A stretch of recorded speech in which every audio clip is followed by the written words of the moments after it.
Hello, I am Tanupriya और आज का सेशन जो है वो हमारा जो टॉपिक है planning in today's life regarding English as well as in twelfth practical. So आज के दौर में आप देख रहे हैं कि जो ट्वेल्थ में या फिर इंग्लिश बोलने के लिए जो बच्चे हिंदी मीडियम से आते हैं हमारे यहाँ, वो इंग्लिश भी नहीं ढंग से बोल पाते हैं, ना ही हिंदी ही ढंग से बोल पाते हैं।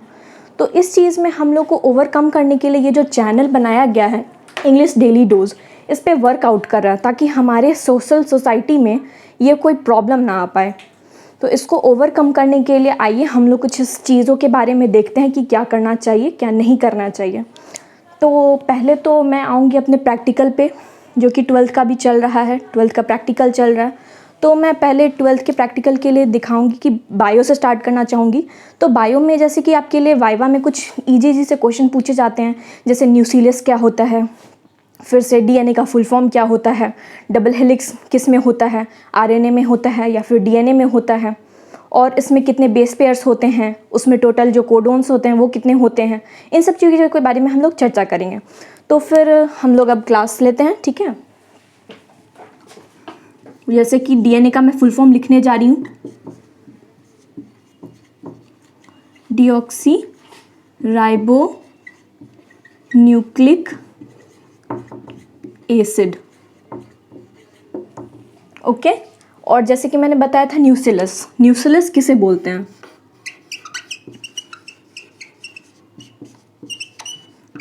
It is a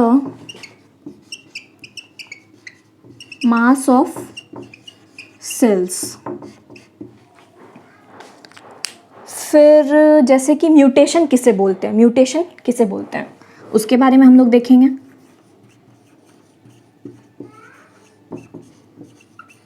it is a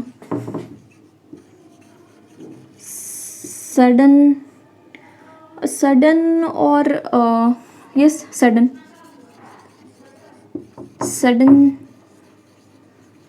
change in base pairs is known as mutation। अब आप सोच रहे होंगे कि बेस पेयर क्या है। तो base pair DNA plus RNA में कौन कौन से होते हैं, तो बेस पेयर हम लोग देखेंगे। अब डीएनए में होता है आपका एडेनिन जिसे ए से डिनोट करते हैं, साइटोसिन जिसे सी से डिनोट करते हैं, फिर गुआनिन जिसे जी से डिनोट करते हैं, और यहाँ मैं लिख देती हूँ गुआनिन के बाद thymine.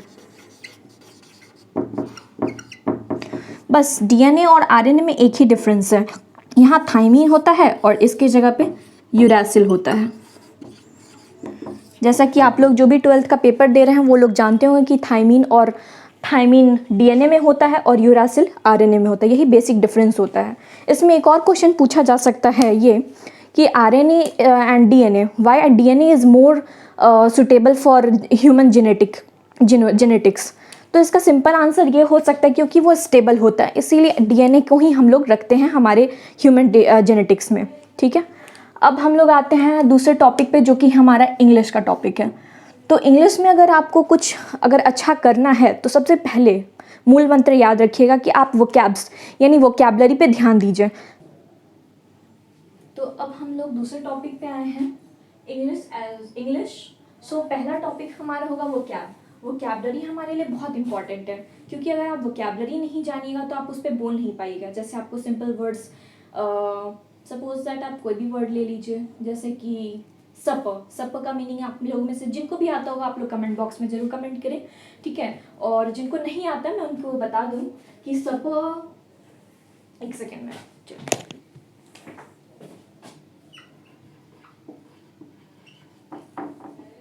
the meal which is taken before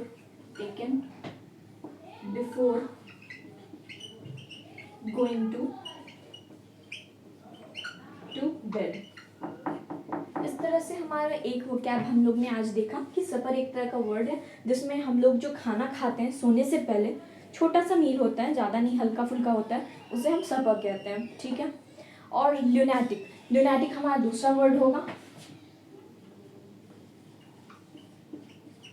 जिसका मतलब होता है मैड।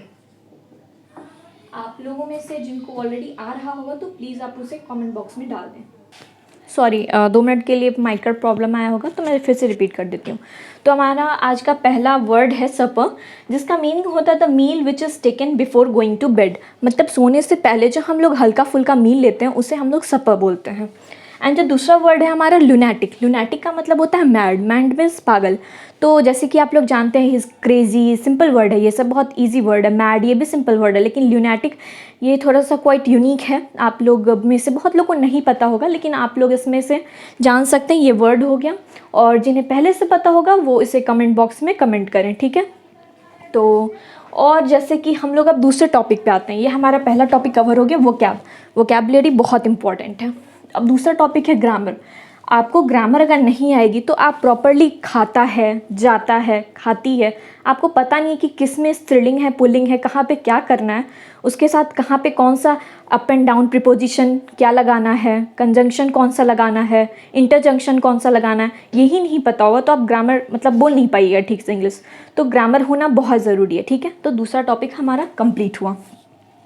स्पीकिंग, जैसे कि स्पीकिंग आप कर रहे हैं, बोल रहे हैं, तो स्पीकिंग का दूसरा वर्ड भी आप यूज़ कर सकते हैं, अटरेंस, अटर करना, ठीक है। तो अटर जब आप करते हैं तो आप उसमें से आप ज़रूर देखते होंगे कि आपका जो प्रोनाउंसिएशन होता है, जैसे कि बहुत लोगों को प्रोनाउंसिएशन को प्रोनाउंस करने में ही प्रॉब्लम होती है, उसका प्रॉपर मीनिंग जो प्रॉपर प्रोनाउंसिएशन होता है, प्रोनाउंसिएशन, प्रोनाउंसिएशन, ठीक है। उसके बाद जो most important thing, it is not the list, लेकिन लास्ट भी नहीं है, इसको हम लोग देखते हैं, जो कि कॉन्फिडेंस है। लोग इंग्लिश बोलते वक्त अपने अंदर से कॉन्फिडेंस लूज़ कर जाते हैं कि क्या मेरी फ्रिक्वेंसी या फ्लुएंसी बहुत कम तो नहीं हो गई है, या फिर कुछ प्रॉब्लम तो नहीं आ रहा है।